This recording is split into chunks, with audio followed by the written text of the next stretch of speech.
Halo sahabat GPB yang dikasih dan mengasihi Tuhan dimanapun kita berada. Jumpa kembali di program Morning Call pada pagi hari ini 20 November 2025 bersama saya Pendeta Axelovira Kitsal Dukit yang merupakan pendeta jemaat di GPB Jemaat Bukit Zaitun Air Durian, Kabupaten Ketapang, Kalimantan Barat. Sahabat GPB yang dikasihi Tuhan, sebelum kita merenungkan firman Tuhan pada pagi hari ini yang menjadi dasar kekuatan kita untuk mengawali pagi ini, mari kita bersama-sama berdoa untuk memohon pertolongan Roh Kudus. Kita berdoa.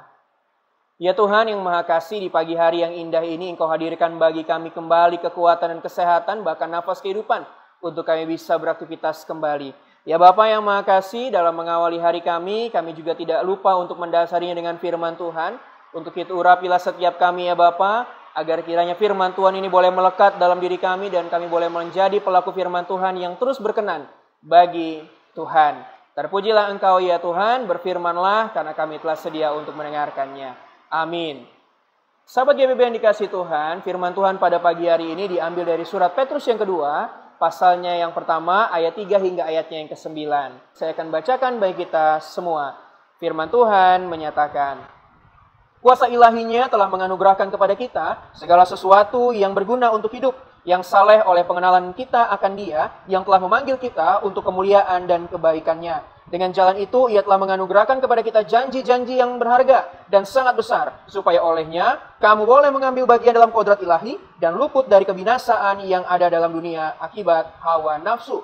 Justru karena itu, kamu harus dengan sungguh-sungguh berusaha menambahkan kepada imanmu kebajikan, dan kepada kebajikan pengetahuan, dan kepada pengetahuan penguasaan diri, kepada penguasaan diri ketekunan, dan kepada ketekunan kesalehan, dan kepada kesalehan kasih terhadap saudara-saudara, dan kepada kasih terhadap saudara-saudara kasih terhadap semua orang. Sebab apabila semuanya itu ada padamu dengan berlimpah-limpah, kamu akan dibuatnya giat dan berhasil dalam pengenalanmu akan Tuhan kita, Yesus Kristus. Namun, siapa saja yang tidak memiliki semuanya itu menjadi buta dan picik, karena ia lupa bahwa dosa-dosanya yang dahulu telah dihapuskan. Demikian jawab bacaan Alkitab. Terpujilah Kristus. Haleluya. Memang kalau kita perhatikan sahabat GPIB, godaan dunia tentang menawarkan kebahagiaan yang instan itu sangat-sangat kuat. Bagaimana dunia menawarkan kebahagiaan dengan instan, namun kebanyakan hanya meninggalkan kekosongan alias tidak bermakna apapun. Dan pertanyaannya, bagaimana kita bisa tumbuh dewasa secara rohani dan menjadi Kristen yang tangguh dan berdampak ketika mata kita hanya tertuju pada layar handphone kita masing-masing. Rasul Petrus memberikan peta jalan yang luar biasa untuk kita pelajari bersama-sama. Untuk itu mari coba kita selami bersama-sama 2 Petrus pasal 1 ayat 3-9 ini sebagai sebuah panduan yang tradisional namun sangat relevan untuk kehidupan kita pada hari ini. Dalam ayat 3 hingga ayat yang keempat, Petrus memulai dengan menegaskan tentang anugerah Allah. Dia mengatakan bahwa kita telah menerima segala sesuatu yang berguna untuk hidup yang saleh. Dan ini bicara soal anugerah Allah. Dan melalui apa kita bisa mengalami anugerah Allah? Melalui pengenalan akan Kristus Yesus yang adalah Tuhan dan Juru Selamat kita. Namun kita juga harus ketahui bahwa ini bukan hasil usaha kita, melainkan kuasa ilahi yang telah membekali kita sejak awal ketika kita mengenal Kristus. Dan kuasa ilahi ini bertujuan bahwa ini akan menjadi modal kita, bekal kita untuk menghadapi dunia yang jahat ini. Supaya kita luput dari hawa nafsu duniawi, sehingga mendapat bagian dalam kodrat ilahi. Dan di era digital saat ini sahabat GPIB, kita juga berarti sudah dibekali dan diberikan kemampuan untuk berani menolak yang namanya bahasa anak sekarang itu FOMO, Fear of Missing Out, alias FOMO, takut ketinggalan. Yang saya mau katakan adalah nggak apa-apa kita nggak update. Gak apa-apa kita tertinggal kalau ujung-ujungnya kita akan meninggalkan keselamatan. Kalau ujung-ujungnya kita akan mencederai kasih karunia Tuhan. Kalau ujung-ujungnya menjauhkan diri kita dari kasih karunia Allah. Gak apa-apa kita hidup seperti ini. Bahkan dikatain orang gak update pun tidak masalah. Kita juga dilatih untuk berani menolak yang namanya cyberbullying dimanapun kita berada. Benar, cyberbullying sangat-sangat nyata di tengah-tengah kita. Bagaimana orang bisa menghina satu dengan yang lainnya tanpa bertatap muka. Orang bisa menyakiti yang lainnya tanpa bertatap muka. Hanya dengan jempol kita. Kita bisa menjadi pelaku cyberbullying. Sebagai orang yang berhikmat, kita jangan ada dalam lingkaran-lingkaran itu. Untuk mengaktifkan kuasa ilahi itu menjadi dampak yang nyata, dibutuhkan usaha dan kerja keras kita untuk mewujudkan kuasa ilahi itu di tengah-tengah kehidupan kita. Untuk itu Petrus juga memerintahkan kepada kita supaya belajar dalam setiap kehidupan kita untuk menambahkan hal-hal yang positif, hal-hal yang baik. Dan beberapa hal-hal itu seperti diibaratkan seperti tangga. Kita mulai dari dasar sampai kepada puncaknya, yaitu kasih. Kita lihat yang pertama yaitu kebajikan. Kenapa Petrus menginginkan kita memelihara kebajikan, bahkan meningkatkan kebajikan diri, supaya kita dapat melatih diri untuk tetap punya moralitas yang baik. Orang yang memelihara kebajikan, dia tahu mana yang benar dan mana yang tidak. Ketika dia bicara soal kebenaran, maka dia harus selesai dulu dengan dirinya untuk mengalami moralitas yang baik dan benar. Baru dia bisa menjadi garam dan terang dunia. Kemudian yang kedua bicara soal pengetahuan. Petrus ingin kita menambahkan pengetahuan dalam diri. Sesederhana apapun pengetahuan yang sahabat GPIB pelajari, itu adalah pengetahuan. Jadi jangan minder kalau kita bicara soal saya cuma tahunya sebatas ini Pak. Saya hanya tahunya sebatas ini Pak.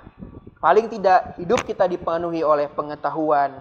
Dan secara khusus kita mendalami pengetahuan kita tentang Kristus Yesus, supaya kita lebih mengenal siapa Tuhan dan Juru Selamat kita, tidak hanya FOMO atau ikut-ikutan.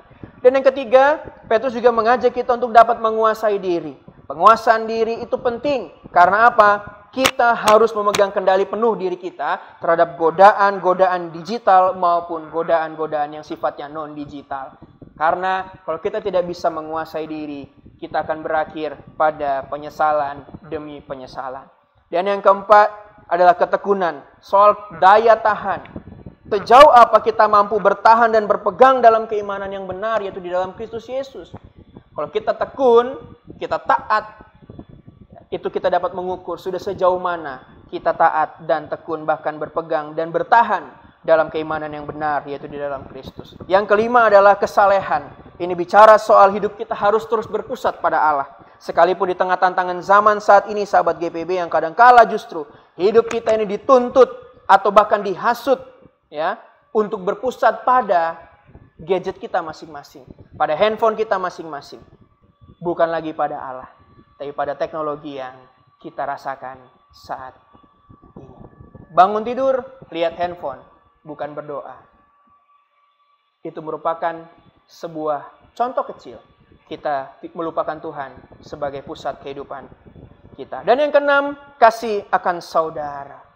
Bagaimana kita bicara soal saudara satu dengan yang lainnya.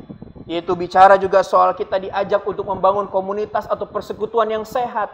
Kita datang berkumpul, berkomunitas, bersekutu. Kita hadir di persekutuan itu untuk menyatakan yang benar. Bukan untuk bersekongkol, untuk melakukan kejahatan bagi orang lain. Jadi ingat, hati-hati. Dalam persekutuan itu isinya apa? Lebih banyak memuji Tuhankah? Atau lebih banyak kita bersekongkol untuk menyakiti hati orang lain? Dan yang ketujuh bicara soal puncak daripada tangga spiritualitas ini, yaitu kasih yang tulus. Ya, di sini Petrus memakai kata agape. Artinya kasih yang tulus, yang hanya berasal daripada Tuhan. Kita mengalami kasih itu dalam kehidupan kita, supaya apa? Kita tidak menjadi orang-orang yang buta dan picik. Kita terlihat sibuk di dunia, tapi ternyata kita kosong, karena tidak ada dampak apapun yang dapat kita bagikan di tengah-tengah dunia kita ini. Untuk itu sahabat GPB yang dikasihi Tuhan, apa yang bisa kita pelajari dari firman Tuhan pada saat ini? Yang pertama, mari kita lawan kebutaan spiritual dengan tujuan ilahi yang benar. Di era digital saat ini, kita rentan untuk menjadi buta secara rohani. Karena kita cenderung fokus pada postingan yang tidak penting. Kita cenderung fokus pada validasi dari orang lain yang itu tidak benar-benar penting dalam kehidupan kita. Bahkan kita larut dalam perbandingan diri yang berlandaskan standar sosial media, yang membuat kita tidak lagi menghargai diri sendiri. Dan bahkan kita juga mungkin saja larut dalam gosip online atau yang lainnya, sehingga kita lupa akan identitas sejati dan panggilan kudus kita dari Tuhan. Secara praktis, ini berarti kita harus mengubah kebiasaan konsumsi digital kita. Kita didorong untuk melakukan beberapa hal ini. Saya mengajak kita untuk yang pertama mengganti scrolling tanpa tujuan dengan refleksi pada firman Tuhan dengan setiap konten yang tersedia. Saat ini banyak konten-konten rohani yang bisa dinikmati sahabat GPIB.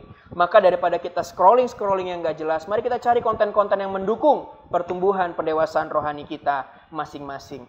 Dan yang kedua, mari gunakan platform digital untuk memperkuat identitas kita di dalam Tuhan kita Yesus Kristus. Bukan mencari validasi dari orang lain, dari likes, mungkin followers, komentar, dan lain-lain. Yang kita perbuat lewat platform digital adalah bagaimana kita mengenal Tuhan lewat platform digital. Kita semakin memperlihatkan identitas kita sebagai orang percaya di dalam Kristus lewat platform digital. Jadi bukan kita meninggalkan teknologi, tapi mari kita pakai teknologi yang ada untuk tujuan ilahi, yang lebih bijaksana, yang lebih dipenuhi oleh hikmat. Jadi mari kita ubah fokus kita. Dan yang kedua, mari kita mengintegrasikan spiritualitas Kristen menjadi karakter juga di dalam dunia digital kita masing-masing. Tangga spiritualitas Kristen yang sudah kita pelajari tadi harus menjadi algoritma yang mengatur interaksi online kita. Khususnya, penguasaan diri harus diterapkan pada kebiasaan konsumsi media. Kita harus berani atau bijak memfilter setiap konten-konten yang negatif dan interaksi kita dengan cara menghindari komentar-komentar yang tidak mendidik, tidak membangun, bahkan komentar-komentar yang hanya didasari ego karena kita dongkol atau mungkin kita berkomentar dengan caci maki. Jika hanya sekedar ego, mari kita perbaiki diri kita lebih dulu, baru kita kembali bersosial media. Dan yang terakhir adalah, mari kita pastikan buah pelayanan kita di tengah apatisme digital. Petrus menjanjikan bahwa jika kita memiliki dan menambahkan hal-hal penunjang seperti tangga spiritualitas tadi, kita tidak akan menjadi sia-sia dan akan menjadi pribadi yang terus berbuah. Bahkan sekalipun di era digital pada saat ini. Karena apa sahabat GPIB? Di era digital saat ini banyak orang yang menjadi apatis karena mereka merasa terlalu kecil untuk berdampak. Mereka merasa minder dengan situasi yang ada karena menganggap terlalu kecil untuk berdampak. Dan pelajaran ketiga ini mengajak kita untuk aktif berbuah dan gunakan platform digital bukan hanya untuk menerima, tapi juga untuk memberi. Kita menjadi saluran kasih bagi setiap mereka yang membutuhkan. Kita menolong mereka, kita mendorong mereka, kita mengajak mereka hadir dalam kebenaran. Dan kita memberikan diri kita untuk membuktikan bahwa iman kita hidup dan relevan di dunia nyata maupun di dunia virtual. Dan sahabat GPIB yang dikasihi Tuhan, dengan demikian sebelum saya menutup khotbah saya ini, izinkan saya untuk mengajak sahabat GPIB menjadi saluran berkat Tuhan melalui platform digital pada saat ini dengan berkontribusi dalam usaha pembangunan pastori di GPIB Jemaat Bukit Zaitun Durian, Pospelkes Bukit Moria Kuala Asam, Kecamatan Manis Mata, Kabupaten Ketapang. Ya sahabat GPIB, di belakang saya saat ini adalah pastori yang sementara dibangun oleh warga jemaat di Pospelkes Bukit Moria Kuala Asam. Saat ini proses pengerjaan sudah 70%. Ya, dan selain pastori, kami juga akan membuat kanopi, yang mana kanopi ini bertujuan sebagai tempat anak-anak untuk melaksanakan IHMPA pada hari Minggu.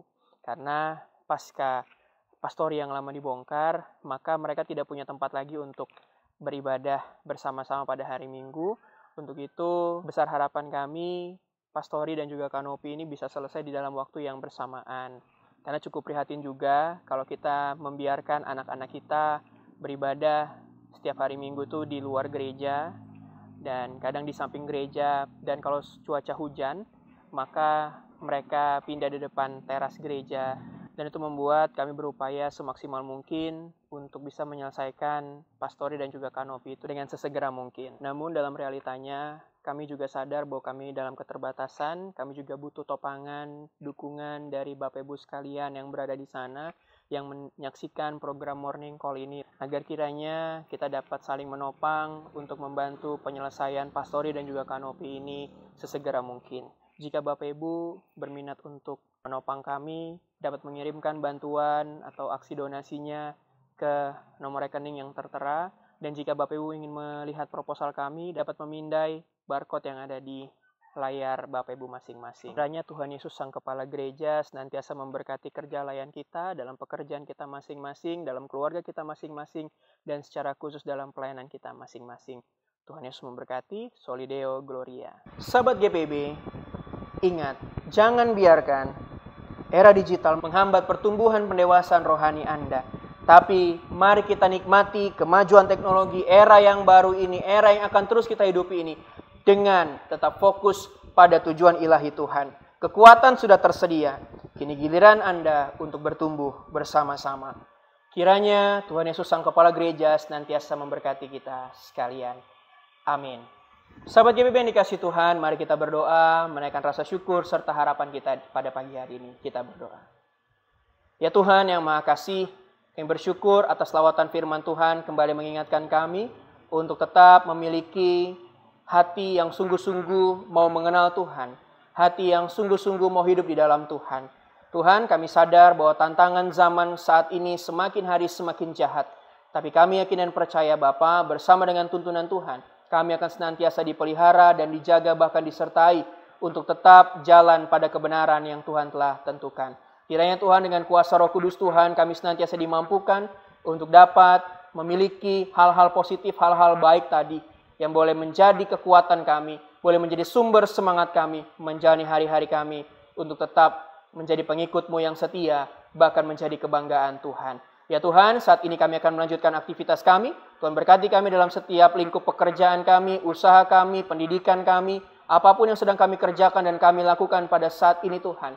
Tuhanlah yang campur tangan. Tuhanlah yang memberikan kami kekuatan dan kesehatan. Bagi mereka yang sakit juga Tuhan tolong sembuhkan. Jamahan tangan kasih Tuhan. Kami percaya saat ini Tuhan ada bersama-sama dengan mereka. Dan bilur-bilur Tuhanlah yang memperbaiki setiap anggota tubuh yang sakit. Bahkan memulihkan mereka yang sedang berjuang melawan sakit penyakit yang sedang dialami pada saat ini. Terima kasih ya Bapa, terima kasih ya Yesus. Berkatilah setiap tangan-tangan yang telah memberi, yang telah berbagi kasih untuk kemuliaan nama Tuhan lewat setiap usaha-usaha yang dilakukan oleh gereja-gereja Tuhan secara khusus bagi gereja Protestan di Indonesia bagian Barat.